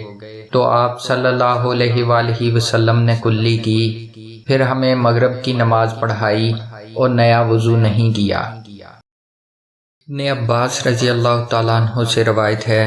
کہ رسول اللہ صلی اللہ علیہ وآلہ وسلم ایک دفعہ مدینہ یا مکہ کے ایک باغ میں تشریف لے گئے۔ وہاں آپ صلی اللہ علیہ وآلہ وسلم نے دو شخصوں کی آواز سنی جنہیں ان کی قبروں میں عذاب کیا جا رہا تھا۔ آپ صلی اللہ علیہ وآلہ وسلم نے فرمایا کہ ان پر عذاب ہو رہا ہے اور کسی بہت بڑے گناہ کی وجہ سے نہیں۔ پھر آپ صلی اللہ علیہ وآلہ وسلم نے فرمایا، بات یہ ہے کہ ایک شخص ان میں سے پیشاب کے چھینٹوں سے بچنے کا اہتمام نہیں کرتا تھا اور دوسرا شخص چغل خوری کیا کرتا تھا۔ پھر آپ صلی اللہ علیہ وآلہ وسلم نے کھجور کی ایک ڈالی منگوائی اور اس کو توڑ کر دو ٹکڑے کیا اور ان میں سے ایک ایک ٹکڑا ہر ایک کی قبر پر رکھ دیا۔ لوگوں نے آپ صلی اللہ علیہ وآلہ وسلم سے پوچھا کہ یا رسول اللہ صلی اللہ علیہ وآلہ وسلم، یہ آپ صلی اللہ علیہ وآلہ وسلم نے کیوں کیا؟ آپ صلی اللہ علیہ وآلہ وسلم نے فرمایا، اس لیے کہ جب تک یہ ڈالیاں خشک ہوں شاید اس وقت تک ان پر عذاب کم ہو جائے۔ انس بن مالک رضی اللہ تعالیٰ عنہ فرماتے ہیں کہ جب رسول اللہ صلی اللہ علیہ وآلہ وسلم رفع حاجت کے لیے باہر تشریف لے جاتے تو میں آپ صلی اللہ علیہ وآلہ وسلم کے پاس پانی لاتا، آپ صلی اللہ علیہ وآلہ وسلم اس سے استنجا فرماتے۔ ابن عباس رضی اللہ تعالیٰ عنہ فرماتے ہیں کہ ایک مرتبہ رسول اللہ صلی اللہ علیہ وآلہ وسلم دو قبروں پر گزرے تو آپ صلی اللہ علیہ وآلہ وسلم نے فرمایا کہ ان دونوں قبر والوں کو عذاب دیا جا رہا ہے اور کسی بڑے گناہ پر نہیں۔ ایک تو ان میں سے پیشاب سے احتیاط نہیں کرتا تھا اور دوسرا چغل خوری کیا کرتا تھا۔ پھر آپ صلی اللہ علیہ وآلہ وسلم نے ایک ہری ٹہنی لے کر بیچ سے اس کے دو ٹکڑے کیے اور ہر ایک قبر پر ایک ٹکڑا گاڑ دیا۔ لوگوں نے پوچھا کہ یا رسول اللہ صلی اللہ علیہ وآلہ وسلم، آپ صلی اللہ علیہ وآلہ وسلم نے ایسا کیوں کیا؟ آپ صلی اللہ علیہ وآلہ وسلم نے فرمایا، شاید جب تک یہ ٹہنیاں خشک نہ ہوں ان پر عذاب میں کچھ تخفیف رہے۔ انس بن مالک رضی اللہ تعالیٰ عنہ کہتے ہیں کہ رسول اللہ صلی اللہ علیہ وآلہ وسلم نے ایک دیہاتی کو مسجد میں پیشاب کرتے ہوئے دیکھا تو لوگوں سے آپ صلی اللہ علیہ وآلہ وسلم نے فرمایا، اسے چھوڑ دو۔ جب وہ فارغ ہو گیا تو پانی منگا کر آپ صلی اللہ علیہ وآلہ وسلم نے اس جگہ بہا دیا۔ حضرت ابو ہریرہ رضی اللہ تعالیٰ عنہ نے فرمایا، ایک اعرابی کھڑا ہو کر مسجد میں پیشاب کرنے لگا تو لوگ اس پر چپٹنے لگے۔ یہ دیکھ کر رسول اللہ صلی اللہ علیہ وآلہ وسلم نے لوگوں سے فرمایا کہ اسے چھوڑ دو اور اس کے پیشاب پر پانی کا بھرا ہوا ڈول یا کچھ کم بھرا ہوا ڈول بہا دو، کیونکہ تم نرمی کے لیے بھیجے گئے ہو، سختی کے لیے نہیں۔ انس بن مالک رضی اللہ تعالیٰ عنہ کہتے ہیں، ایک دیہاتی شخص آیا اور اس نے مسجد کے ایک کونے میں پیشاب کر دیا۔ لوگوں نے اس کو منع کیا تو رسول کریم صلی اللہ علیہ وآلہ وسلم نے انہیں روک دیا۔ جب وہ پیشاب کر کے فارغ ہوا تو آپ صلی اللہ علیہ وآلہ وسلم نے اس کے پیشاب پر ایک ڈول پانی بہانے کا حکم دیا، چنانچہ بہا دیا گیا۔ ام المومنین حضرت عائشہ رضی اللہ تعالیٰ عنہ فرماتی ہیں کہ رسول اللہ صلی اللہ علیہ وآلہ وسلم کے پاس ایک بچہ لایا گیا، اس نے آپ صلی اللہ علیہ وآلہ وسلم کے کپڑے پر پیشاب کر دیا تو آپ صلی اللہ علیہ وآلہ وسلم نے پانی منگایا اور اس پر ڈال دیا۔ ام قیس بنت محسن رسول اللہ صلی اللہ علیہ وآلہ وسلم کی خدمت اقدس میں اپنا چھوٹا بچہ لے کر آئیں جو کھانا نہیں کھاتا تھا، یعنی شیر خوار تھا۔ رسول اللہ صلی اللہ علیہ وآلہ وسلم نے اسے اپنی گود میں بٹھا لیا۔ اس بچے نے آپ صلی اللہ علیہ وآلہ وسلم کے کپڑے پر پیشاب کر دیا۔ آپ صلی اللہ علیہ وآلہ وسلم نے پانی منگا کر کپڑے پر چھڑک دیا اور اسے نہیں دھویا۔ حضرت حذیفہ رضی اللہ تعالیٰ عنہ فرماتے ہیں، نبی کریم صلی اللہ علیہ وآلہ وسلم کسی قوم کی کوڑی پر تشریف لائے، پس آپ صلی اللہ علیہ وآلہ وسلم نے وہاں کھڑے ہو کر پیشاب کیا، پھر پانی منگایا۔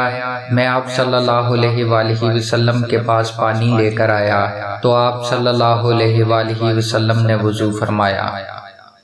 کھڑے ہو کر پیشاب کرنے کے متعلق احادیث مختلف آئی ہیں، چنانچہ حضرت عمر رضی اللہ تعالیٰ عنہ کی ایک حدیث میں ممنوع قرار دیا گیا ہے، لیکن دونوں احادیث میں اس طرح توفیق ممکن ہے کہ اگر زمین کچی ہو اور چھینٹ اڑنے کا خوف نہ ہو یا مقام ایسا ہو کہ بیٹھنے سے لباس کے خراب ہونے کا خطرہ ہو تو کھڑے ہو کر پیشاب کرنا جائز ہے، یا کوئی ایسا مرض لاحق ہو گیا ہو کہ بیٹھنا تکلیف دہ ہو تو بھی جائز ہے، ورنہ کھڑے ہو کر پیشاب کرنے سے پرہیز کیا جائے۔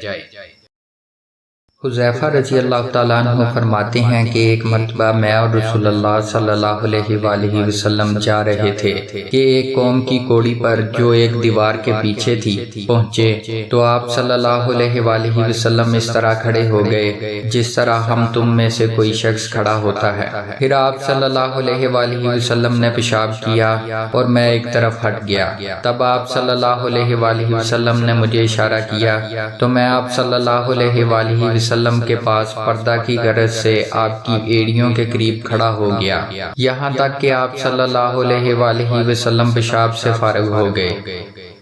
کھڑے ہو کر پیشاب کرنے کے متعلق احادیث مختلف آئی ہیں، چنانچہ حضرت عمر رضی اللہ تعالیٰ عنہ کی ایک حدیث میں ممنوع قرار دیا گیا ہے، لیکن دونوں احادیث میں اس طرح توفیق ممکن ہے کہ اگر زمین کچی ہو اور چھینٹ اڑنے کا خوف نہ ہو یا مقام ایسا ہو کہ بیٹھنے سے لباس کے خراب ہونے کا خطرہ ہو تو کھڑے ہو کر پیشاب کرنا جائز ہے، یا کوئی ایسا مرض لاحق ہو گیا ہو کہ بیٹھنا تکلیف دہ ہو تو بھی جائز ہے، ورنہ کھڑے ہو کر پیشاب کرنے سے پرہیز کیا جائے۔ ابو موسیٰ اشعری رضی اللہ تعالیٰ عنہ پیشاب کے بارے میں سختی سے کام لیتے تھے اور کہتے تھے کہ بنی اسرائیل میں جب کسی کے کپڑے کو پیشاب لگ جاتا تو اسے کاٹ ڈالتے۔ حذیفہ رضی اللہ تعالیٰ عنہ کہتے ہیں کہ کاش وہ اپنے اس تشدد سے رک جاتے، کیونکہ رسول اللہ صلی اللہ علیہ وآلہ وسلم کسی قوم کی کوڑی پر تشریف لائے اور آپ صلی اللہ علیہ وآلہ وسلم نے وہاں کھڑے ہو کر پیشاب کیا۔ کھڑے ہو کر پیشاب کرنے کے متعلق احادیث مختلف آئی ہیں، چنانچہ حضرت عمر رضی اللہ تعالیٰ عنہ کی ایک حدیث میں ممنوع قرار دیا گیا ہے، لیکن دونوں احادیث میں اس طرح توفیق ممکن ہے کہ اگر زمین کچی ہو اور چھینٹ اڑنے کا خوف نہ ہو یا مقام ایسا ہو کہ بیٹھنے سے لباس کے خراب ہونے کا خطرہ ہو تو کھڑے ہو کر پیشاب کرنا جائز ہے، یا کوئی ایسا مرض لاحق ہو گیا ہو کہ بیٹھنا تکلیف دہ ہو تو بھی جائز ہے، ورنہ کھڑے ہو کر پیشاب کرنے سے پرہیز کیا جائے۔ حضرت اسماء رضی اللہ تعالیٰ عنہ فرماتی ہیں کہ ایک عورت نے رسول اللہ صلی اللہ علیہ وآلہ وسلم کی خدمت اقدس میں حاضر ہو کر عرض کی کہ حضور فرمائیے ہم میں سے کسی عورت کو کپڑے میں حیض آ جائے تو وہ کیا کرے؟ آپ صلی اللہ علیہ وآلہ وسلم نے فرمایا کہ پہلے اسے کھرچے، پھر پانی سے رگڑے اور پانی سے دھو ڈالے اور اسی کپڑے میں نماز پڑھ لے۔ ابو حبیش کی بیٹی فاطمہ رسول اللہ صلی اللہ علیہ وآلہ وسلم کی خدمت اقدس میں حاضر ہوئی اور اس نے کہا کہ میں ایک ایسی عورت ہوں جسے استحاضہ کی بیماری ہے، اس لیے میں پاک نہیں رہتی، تو کیا میں نماز چھوڑ دوں؟ آپ صلی اللہ علیہ وآلہ وسلم نے فرمایا نہیں، یہ ایک رگ کا خون ہے، حیض نہیں ہے، تو جب تجھے حیض آئے تو نماز چھوڑ دے، اور جب یہ دن گزر جائیں تو اپنے بدن اور کپڑے سے خون کو دھو ڈال، پھر نماز پڑھ۔ پھر شام کہتے ہیں کہ میرے باپ عروہ نے کہا کہ حضور صلی اللہ علیہ وآلہ وسلم نے یہ بھی فرمایا کہ پھر ہر نماز کے لیے وضو کر یہاں تک کہ وہی حیض کا وقت پھر آ جائے۔ ام المومنین حضرت عائشہ رضی اللہ تعالیٰ عنہ فرماتی ہیں کہ میں رسول اللہ صلی اللہ علیہ وآلہ وسلم کے کپڑے سے جنابت کو دھوتی تھی، پھر اس کو پہن کر آپ صلی اللہ علیہ وآلہ وسلم نماز کے لیے تشریف لے جاتے اور پانی کے ڈبے آپ صلی اللہ علیہ وآلہ وسلم کے کپڑے میں ہوتے تھے۔ ام المومنین حضرت عائشہ رضی اللہ تعالیٰ عنہ سے اس منی کے بارے میں پوچھا جو کپڑے کو لگ جائے، تو انہوں نے فرمایا کہ میں منی کو رسول اللہ صلی اللہ علیہ وآلہ وسلم کے کپڑے سے دھو ڈالتی تھی، پھر آپ صلی اللہ علیہ وآلہ وسلم نماز کے لیے باہر تشریف لے جاتے اور دھونے کا نشان یعنی پانی کے دھبے آپ صلی اللہ علیہ وآلہ وسلم کے کپڑے میں باقی ہوتے۔ اس کپڑے کے متعلق جس میں جنابت کا اثر آ گیا ہو، سلمان بن یسار سے سنا، وہ کہتے تھے کہ حضرت عائشہ رضی اللہ تعالیٰ عنہ نے فرمایا کہ میں رسول اللہ صلی اللہ علیہ وآلہ وسلم کے کپڑے سے منی کو دھو ڈالتی تھی، پھر آپ صلی اللہ علیہ وآلہ وسلم نماز کے لیے باہر نکلتے اور دھونے کا نشان یعنی پانی کے دھبے کپڑے میں ہوتے۔ ام المومنین حضرت عائشہ رضی اللہ تعالیٰ عنہ رسول اللہ صلی اللہ علیہ وآلہ وسلم کے کپڑے سے منی کو دھو ڈالتی تھیں۔ وہ فرماتی ہیں کہ پھر کبھی میں ایک ڈبہ یا کئی ڈبے دیکھتی تھی۔ کچھ لوگ اکل یا اورینا قبیلوں کے مدینہ میں آئے اور بیمار ہو گئے۔ رسول اللہ صلی اللہ علیہ وآلہ وسلم نے انہیں لقاح میں جانے کا حکم دیا اور فرمایا کہ وہاں اونٹوں کا دودھ اور پیشاب پئیں۔ چنانچہ وہ لقاح چلے گئے اور جب اچھے ہو گئے تو رسول اللہ صلی اللہ علیہ وآلہ وسلم کے چرواہے کو قتل کر کے وہ جانوروں کو ہانک کر لے گئے۔ صبح رسول اللہ صلی اللہ علیہ وآلہ وسلم کے پاس اس واقعہ کی خبر آئی تو آپ صلی اللہ علیہ وآلہ وسلم نے ان کے پیچھے آدمی دوڑائے۔ دن چڑھے وہ حضور صلی اللہ علیہ وآلہ وسلم کی خدمت میں پکڑ کر لائے گئے۔ آپ صلی اللہ علیہ وآلہ وسلم کے حکم کے مطابق ان کے ہاتھ پاؤں کاٹ دیے گئے اور آنکھوں میں گرم سلاخیں پھیر دی گئیں اور مدینہ کی پتھریلی زمین میں ڈال دیے گئے۔ پیاس کی شدت سے وہ پانی مانگتے تھے مگر انہیں پانی نہیں دیا جاتا تھا۔ ابو قلابہ نے ان کے جرم کی سنگینی ظاہر کرتے ہوئے کہا کہ ان لوگوں نے چوری کی اور چرواہوں کو قتل کیا اور آخر ایمان سے پھر گئے اور اللہ اور اس کے رسول صلی اللہ علیہ وآلہ وسلم سے جنگ کی۔ انس رضی اللہ تعالیٰ عنہ سے روایت ہے کہ رسول اللہ صلی اللہ علیہ وآلہ وسلم مسجد کی تعمیر سے پہلے نماز بکریوں کے باڑے میں پڑھ لیا کرتے تھے۔ میمونہ رضی اللہ تعالیٰ عنہ فرماتی ہیں کہ رسول اللہ صلی اللہ علیہ وآلہ وسلم سے چوہے کے بارے میں پوچھا گیا جو گھی میں گر گیا تھا۔ فرمایا اس کو نکال دو اور اس کے آس پاس کے گھی کو نکال پھینکو اور اپنا باقی گھی استعمال کرو۔ حضرت میمونہ رضی اللہ تعالیٰ عنہ سے روایت ہے کہ رسول اللہ صلی اللہ علیہ وآلہ وسلم سے چوہے کے بارے میں دریافت کیا گیا جو گھی میں گر گیا تھا۔ آپ صلی اللہ علیہ وآلہ وسلم نے فرمایا کہ اس چوہے کو اور اس کے آس پاس کے گھی کو نکال کر پھینک دو۔ ابو ہریرہ رضی اللہ تعالیٰ عنہ نبی کریم صلی اللہ علیہ وآلہ وسلم سے روایت کرتے ہیں کہ آپ صلی اللہ علیہ وآلہ وسلم نے فرمایا، ہر زخم جو اللہ کی راہ میں مسلمان کو لگے وہ قیامت کے دن اسی حالت میں ہوگا جس طرح وہ لگا تھا، اور اس میں سے خون بہتا ہوگا جس کا رنگ تو خون کا سا ہوگا اور خوشبو مشک کی سی ہوگی۔ ابو ہریرہ رضی اللہ تعالیٰ عنہ سے روایت ہے کہ انہوں نے رسول اللہ صلی اللہ علیہ وآلہ وسلم کو یہ فرماتے ہوئے سنا کہ ہم لوگ دنیا میں پچھلے زمانے میں آئے ہیں مگر آخرت میں سب سے آگے ہیں۔ ابو ہریرہ رضی اللہ تعالیٰ عنہ سے روایت ہے کہ انہوں نے رسول اللہ صلی اللہ علیہ وآلہ وسلم کو یہ فرماتے ہوئے سنا کہ تم میں سے کوئی ٹھہرے ہوئے پانی میں جو جاری نہ ہو پیشاب نہ کرے، کیونکہ شاید پھر کبھی اسی میں غسل کرے۔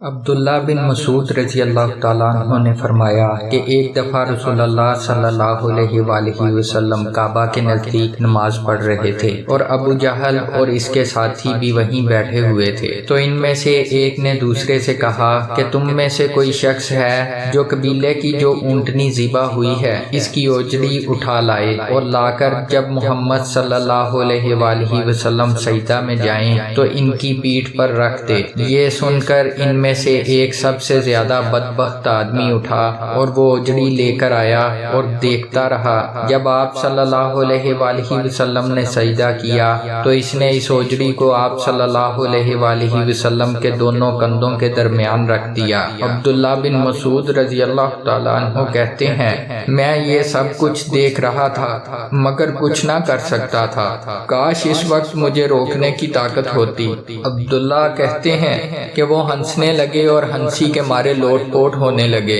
اور رسول اللہ صلی اللہ علیہ وآلہ وسلم سجدہ میں تھے، بوجھ کی وجہ سے اپنا سر نہیں اٹھا سکتے تھے، یہاں تک کہ حضرت فاطمہ رضی اللہ تعالیٰ عنہ آئیں اور وہ بوجھ آپ کی پیٹھ پر سے اتار کر پھینکا۔ تب آپ صلی اللہ علیہ وآلہ وسلم نے سر اٹھایا، پھر 3 بار فرمایا، یا اللہ تو قریش کو پکڑ لے۔ یہ بات ان کافروں پر بہت بھاری ہوئی کہ آپ صلی اللہ علیہ وآلہ وسلم نے انہیں بد دعا دی۔ عبداللہ کہتے ہیں کہ وہ سمجھتے تھے کہ اس شہر مکہ میں جو دعا کی جائے وہ ضرور قبول ہوتی ہے۔ پھر آپ صلی اللہ علیہ وآلہ وسلم نے ان میں سے ہر ایک کا جدا جدا نام لیا کہ اے اللہ ان ظالموں کو ضرور ہلاک کر دے۔ ابو جہل، عتبہ بن ربیعہ، شیبہ بن ربیعہ، ولید بن عتبہ، امیہ بن حلف، عقبہ ابن ابی معیط کو 7ویں آدمی کا نام بھی لیا مگر مجھے یاد نہیں رہا۔ اس ذات کی قسم جس کے قبضے میں میری جان ہے کہ جن لوگوں کے بد دعا کرتے وقت آپ صلی اللہ علیہ وآلہ وسلم نے نام لیے تھے، میں نے ان کی لاشوں کو بدر کے کنویں میں پڑا ہوا دیکھا۔ حضرت انس رضی اللہ تعالیٰ عنہ روایت کرتے ہیں کہ نبی کریم صلی اللہ علیہ وآلہ وسلم نے ایک مرتبہ اپنے کپڑے میں تھوکا۔ ام المومنین حضرت عائشہ رضی اللہ تعالیٰ عنہ نبی کریم صلی اللہ علیہ وآلہ وسلم سے روایت کرتی ہیں کہ آپ صلی اللہ علیہ وآلہ وسلم نے فرمایا کہ پینے کی ہر وہ چیز جو نشہ لانے والی ہو حرام ہے۔ ابو حازم سے روایت ہے کہ سہل بن سعد سعدی سے لوگوں نے پوچھا اور میں اس وقت سہل کے اتنا قریب تھا کہ میرے اور ان کے درمیان کوئی دوسرا حائل نہ تھا کہ رسول اللہ صلی اللہ علیہ وآلہ وسلم کے احد کے زخم کا علاج کس دوا سے کیا گیا تھا۔ انہوں نے کہا کہ اس بات کا جاننے والا اب مجھ سے زیادہ کوئی نہیں رہا۔ علی رضی اللہ تعالیٰ عنہ اپنی ڈھال میں پانی لاتے اور حضرت فاطمہ الزہرا رضی اللہ تعالیٰ عنہ آپ صلی اللہ علیہ وآلہ وسلم کے منہ سے خون دھوتی، پھر ایک بوریا کا ٹکڑا جلایا گیا اور آپ صلی اللہ علیہ وآلہ وسلم کے زخم میں بھر دیا گیا۔ ابو بردہ رضی اللہ تعالیٰ عنہ اپنے باپ سے روایت کرتے ہیں کہ میں ایک مرتبہ رسول اللہ صلی اللہ علیہ وآلہ وسلم کی خدمت میں حاضر ہوا تو میں نے آپ صلی اللہ علیہ وآلہ وسلم کو اپنے ہاتھ سے مسواک کرتے ہوئے پایا اور آپ صلی اللہ علیہ وآلہ وسلم کے منہ سے او او او کی آواز نکل رہی تھی اور مسواک آپ صلی اللہ علیہ وآلہ وسلم کے منہ مبارک میں تھی، جس طرح آپ کہہ کر رہے ہوں۔ حضرت حذیفہ رضی اللہ تعالیٰ عنہ کہتے ہیں کہ جب رسول اللہ صلی اللہ علیہ وآلہ وسلم رات کو اٹھتے تو اپنے منہ کو مسواک سے صاف کرتے۔ ابن عمر رضی اللہ تعالیٰ عنہ روایت کرتے ہیں کہ رسول اللہ صلی اللہ علیہ وآلہ وسلم نے فرمایا کہ میں نے دیکھا کہ خواب میں مسواک کر رہا ہوں تو میرے پاس دو آدمی آئے، ایک ان میں سے دوسرے سے بڑا تھا تو میں نے چھوٹے کو مسواک دے دی، پھر مجھ سے کہا گیا کہ بڑے کو دو، تب میں نے ان میں سے بڑے کو دی۔ برہ بن عازب رضی اللہ تعالیٰ عنہ رسول اللہ صلی اللہ علیہ وآلہ وسلم سے روایت کرتے ہیں کہ رسول اللہ صلی اللہ علیہ وآلہ وسلم نے فرمایا کہ جب تم اپنے بستر پر لیٹنے آؤ تو اس طرح وضو کرو جس طرح نماز کے لیے کرتے ہو، پھر داہنی طرف کروٹ پر لیٹ کر یوں کہو، اے اللہ میں نے اپنا چہرہ تیری طرف جھکا دیا، اپنا معاملہ تیرے ہی سپرد کر دیا، میں نے تیرے ثواب کی توقع اور تیرے عذاب کے ڈر سے تجھے ہی پشت پناہ بنا لیا، تیرے سوا کہیں پناہ اور نجات کی جگہ نہیں۔ اے اللہ جو کتاب تو نے نازل کی میں اس پر ایمان لایا، جو نبی تو نے بھیجا میں اس پر ایمان لایا، تو اگر اس حالت میں اسی رات مر گیا تو فطرت پر مرے گا، اور اس دعا کو سب باتوں کے اخیر میں پڑھ۔ حضرت برہ رضی اللہ تعالیٰ عنہ کہتے ہیں میں نے رسول اللہ صلی اللہ علیہ وآلہ وسلم کے سامنے اس دعا کو دوبارہ پڑھا جب میں آمنت بکتابک الذی انزلت پر پہنچا تو میں نے ورسولک کا لفظ کہہ دیا۔ آپ صلی اللہ علیہ وآلہ وسلم نے فرمایا نہیں، یوں کہو ونبیک الذی ارسلت۔